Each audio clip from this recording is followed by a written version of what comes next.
Pour une nouvelle vidéo Brawl Stars et aujourd'hui je vais vous donner des conseils et aussi comment choisir ses brawlers dans tous les modes. Donc alors on va commencer. Donc tout d'abord, quand vous attaquez, essayez de repousser l'adversaire en leur mettant une pression, et cette pression vous la maintiendrez en leur mettant des dégâts. Ensuite, le but c'est d'éviter les attaques qui vous remettent en avançant en zigzag et donc ne pas avancer tout droit pour être sûr que tels que Brock, Polly ne pourront pas vous toucher. Si jamais vous vous retrouvez contre une personne qui a pris le même brawler que vous, rien de plus simple, le premier qui touche l'autre, ou alors le premier qui a son ulti, gagne le face à face. Quand vous jouez en 3 contre 3, il faut jouer en équipe. L'intérêt, voilà où est l'intérêt d'avoir des amis avec qui jouer, pour pouvoir élaborer une stratégie qui sont très utiles en 3 contre 3. Maintenant, les brawlers à choisir. Pour Razia, tous les brawlers sont bien, sauf ceux de mêlée. Encore, dans certaines maps, on peut les prendre. Ensuite, c'est bien de prendre un soigneur ou un brawler de soutien avec un tank et un sniper ou un tireur d'élite. Voilà. Pour Brawl Ball, un brawler avec longue portée, avec un brawler de mêlée et avec un brawler double. Les brawlers doubles, je m'explique, ce sont les personnages dont leur ulti est une sorte de brawler, comme Nita, son ours, Jessie, sa tourelle, Penny, son mortier, Monsieur M, sa petite base, et il y en a encore d'autres. Sinon, Bull, El Costo, Rosa, Daryl et Billy sont conseillés. Pour le braquage, c'est bien de prendre un tank, un brawler double et un tireur d'élite ou un lanceur, qui sont pas mal non plus. Mais en braquage, comparé aux autres modes, il y a moins de stratégie.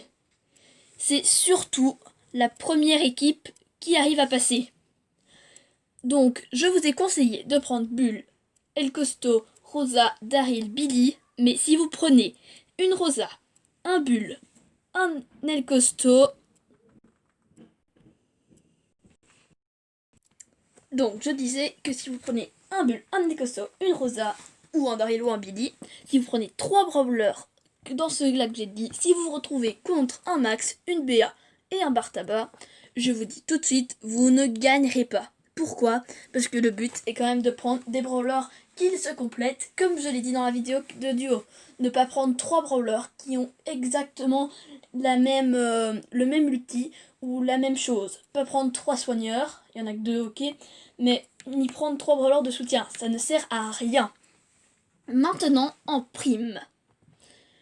Alors, en prime, eh ben, je vous conseille de prendre un sniper ou un tireur d'élite avec un brawler de soutien comme Jean, Emery, etc. Et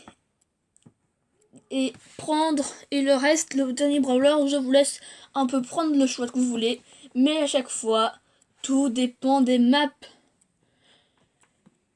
Moi, en tout cas, je vous donne des compos de base, plus ou moins ce qu'il faut, mais autre chose.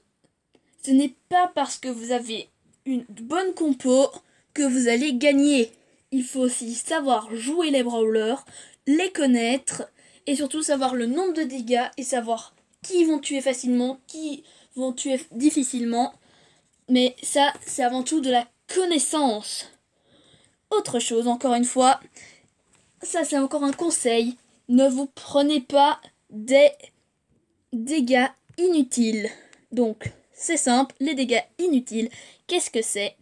Vous avez un Brock, pouvoir 10, voilà, on va prendre ça pour le petit bug, donc je vais vous montrer ça. Donc, les dégâts inutiles, donc les petites flammes de Brock là au pouvoir 10, ce sont des dégâts inutiles et c'est une façon de perdre quelques vies. Donc, ces petites flammes là, voilà.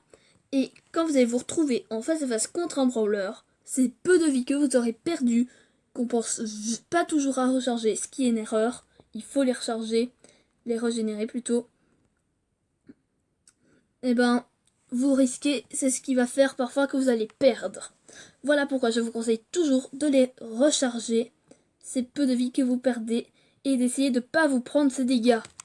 Autre brawler qui met des dégâts inutiles, c'est Penny. Avec son mortier et les bombes qui en tombent. Elles sont très facilement évitables, il suffit juste d'un peu de technique. La technique, elle est très simple, bougez tout le temps et dès que vous entrez dans un buisson, vous déplacez dans le buisson car elle vous voit jusqu'une dernière fois. Bien sûr, quand la personne, le Penny a le pouvoir 10 qui en envoie partout, plein de bombes partout, c'est sûr que c'est pas facile d'éviter, mais faites de votre mieux. Et si jamais vous prenez des dégâts, régénérez-les. C'est parfois, comme je le disais avant, ce qui va faire que en face à face, vous allez perdre. Donc bougez. Et il y a aussi autre chose dans le mortier de Penny. Il faut vite recharger son ulti pour que je vous montre. Donc ce sont les petites flammes à chaque bombe qui tombe qui font 400 de dégâts. Donc ce pouvoir 10 là qui va vous mettre des dégâts. Ça, ce sont des dégâts inutiles.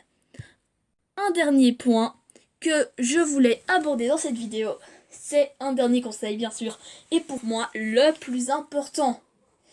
Et le plus important pour moi, c'est le fait que quoi que vous en êtes dans votre partie, il ne faut jamais abandonner.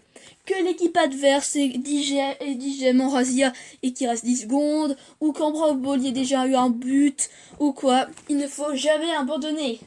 Tout peut arriver. Et je trouve que c'est très embêtant de se retrouver avec des coéquipiers qui abandonnent comme ça. Alors, ça fait plus 3 contre 3, ça fait 2 contre 3. Et là, vous aurez encore moins de chance. Surtout que c'est comme ça que vous allez apprendre à de plus en plus pouvoir changer la situation. Donc vous allez pouvoir apprendre à mettre des dégâts quand il ne reste plus que 10 secondes, vous donner un petit stress, vous allez apprendre à le gérer et vous verrez, vous gagnerez plus de parties. C'est déjà la fin de cette vidéo, merci de vous abonner et de liker. On se retrouve pour d'autres vidéos plus tard. Au revoir.